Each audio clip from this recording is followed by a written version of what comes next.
Hello, welcome to another Dave's Desk. Today I'm with an old and dear friend of mine, Ben Dyer. Ben Dyer, the most interesting thing I can tell you about Ben is that he has actually hired and then fired Lord Alan Sugar. I'm sure he'll tell you about that in a second. But he runs something called the Inspirational Learning Group. He delivers enterprise activities and business activities in schools, colleges, universities, and he's very good at it. Ben, hi. Hi Dave, you okay? Yeah, mate, yeah. So tell us a little bit about how on earth you got into doing this in the first place. Well, it was me, myself and Mike, my cousin, that we founded the company back in 2012. We had an idea, also at a coffee shop at Staffs University, and literally had the idea and we wanted to set something up that was magical, had the X factor, a little bit different.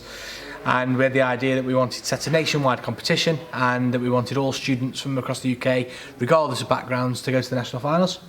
Right. And we wanted an ambassador, we wanted to make it massive. After attending one of your workshops, massive goal principle, there we go. We managed to get Lord Sugar to be our ambassador first year, and we set up what's now called the National Enterprise Challenge. And how many years have you done these huge challenges now? So 2013 was the first one, so this is our 9th finals it'll be in the summer. Wow. And you spoke at the first one. I did. And I know you've worked with some major brands and some big names across the years. Just give us a little name drop here. So we've had Day sponsored by Ryman, so they were our main sponsor for 6 years, and Theo was our ambassador, Theo Perfitis, for anybody watching. We've worked with the likes of UCFB, which operate out of Wembley Stadium. We've worked with Alton Towers. We've worked with Grenade, the health brand.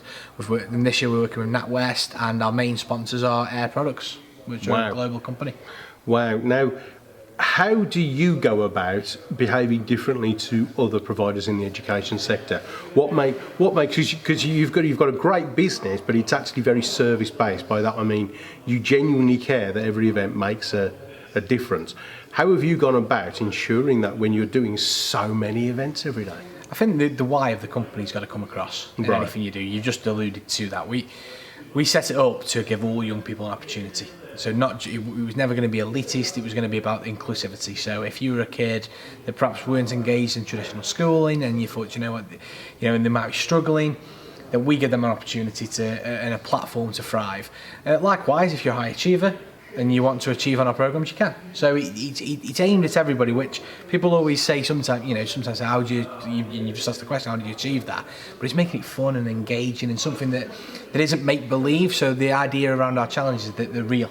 The company set them, so when we go in, there's that tangible reward. If we win today and we win at the finals, then actually we can work with this company to make this idea into a reality. So that's for us is what gets us out of bed every day, and everything that we do actually, there's always that real life element that makes it fun and engaging and real for the kids that take part.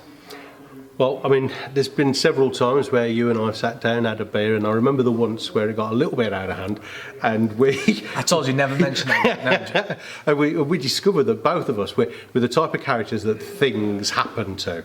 And I know that you've got a whole raft of things, some of which you want to, some of which you don't want to probably talk about, but give us an example of some of the things that have happened to you that's made you who you are today. I think in the business world we've been very fortunate to work with some really high profile people. He's not fortunate, he's a grafter, he works his tail off. And I think both me and Mike have said at the final some of the surreal moments, just talking to Theo about business, him getting calls and explaining who he's talking to, like me and you are. If we sat here and you start talking about business, so Theo definitely, some of the numbers you end up getting on your phone, you think, how do we, we've used hosts like Perry and Jordan, Ben Hanley, and you're talking to them and you find out the normal guys. But just so just the experiences that have come along the way, the opportunities to go to places like Downing Street. We've been to the House of Parliament a fair few times to speak at events, and just really opportunities that have arose from the good work that we do. We set this up as a not-for-profit idea, as a challenge, and then the company's grown from there. But the fact that we've then reached 300,000 kids, and everything that we've talked about just. The main thing, 300,000 students have gone through our programmes, which if someone had said that to me back in 2012, and if it sat down with myself and Mike and said, look, fast forward 300,000 kids, we'd have gone, wow. And then you learn along the way, the pandemic and everything else that's happened. We are very fortunate. We managed to transform the business to going online, and to continue to serve our end users, and customers, which are the young people that we serve. So yeah, it's there's been quite a lot of stuff along the journey, but hopefully many more to come. One of the things that I admire about you and the Inspirational Learning Group is that if you see an opportunity, you run towards it. You don't go, oh, let's look at it. You run towards opportunities, yourself especially. If there's people watching this right now who potentially, they've got ideas, dreams, aspirations, goals even, or just ideas, but if they're afraid to have a go, what would your advice be to them? I think you've got to decide, if you want to go for something, you've got to decide what, the reason, I always think if you've got a why, then first and foremost you've got a purpose, right? So then you've got to decide, is it right for me?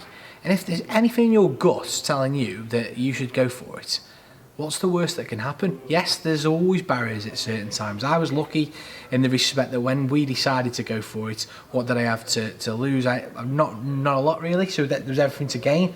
The biggest risk for me was having a child. I had a child at the time, and I've got to provide for them. But actually that made the why stronger, because then I'm thinking, I'm doing it for them, I'm doing it to grow, and to push on. So yes, there's a bit about timing. So a lot of young people, I always say to them, go for it, you've got nothing to lose. If you've just had fresh out of college or university, what really is the worst that can happen? Not a lot. But anybody at any age, if you've got that passion about it and that fire in your belly, then do it, because at the end of the day, you only live once, don't you? And it's only live once. We're not coming back, so giving it a go, and like I say, go Hyner, why not? And have you got a mantra or something that you sort of not necessarily live your life by, but if you're in a tough place, is there something you say to yourself? Not so much say to myself, but the Yes Man book was something I read when I was at college, and it always stuck with me. Saying yes to opportunities. The easiest thing in the world is to say no. Most people just go along, and if you actually think about how many times you say no in a week, it's unbelievable. So if you just say yes to the odd opportunity, and if you aren't a risk taker and you don't think you're going to run your own business, start by saying yes to 2 things a week that you would have said no to, and then all of a sudden you'll realise that, oh, I got lucky there, but actually you've made your own luck. And people have said to me before, you get lucky. Well, no, if you don't buy a raffle ticket, you don't win.